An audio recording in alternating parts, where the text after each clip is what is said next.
The political climate in America just continues to get more vicious and divided with each passing day, so whenever Republicans and Democrats seem to agree with each other on an issue or topic, it's news, and honestly, cause for celebration.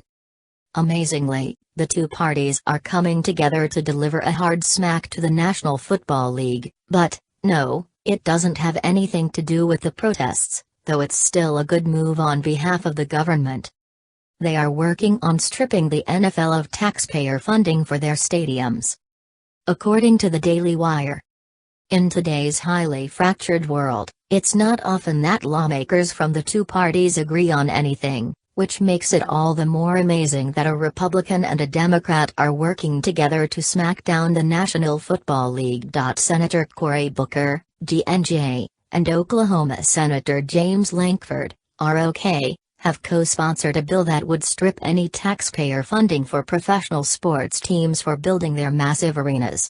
The proposal, first put forward in June, is gaining steam on Capitol Hill after NFL players began kneeling during the national anthem to protest police brutality, or something.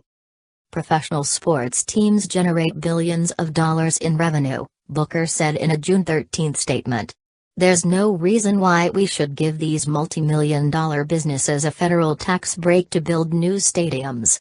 It's not fair to finance these expensive projects on the backs of taxpayers, especially when wealthy teams end up reaping most of the benefits. Said Lankford, the federal government is responsible for a lot of important functions, but financing sports stadiums for multi-million, sometimes billion-dollar franchises is definitely not one of them. Using billions of federal taxpayer dollars for the subsidization of private stadiums when we have real infrastructure needs in our country is not a good way to prioritize a limited amount of funds.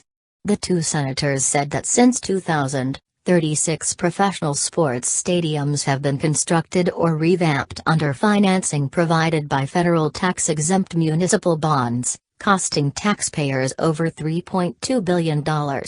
While sports teams argue that stadium construction is for the good of the community, the senators say there is no statistically significant positive correlation between sports facility construction and economic development.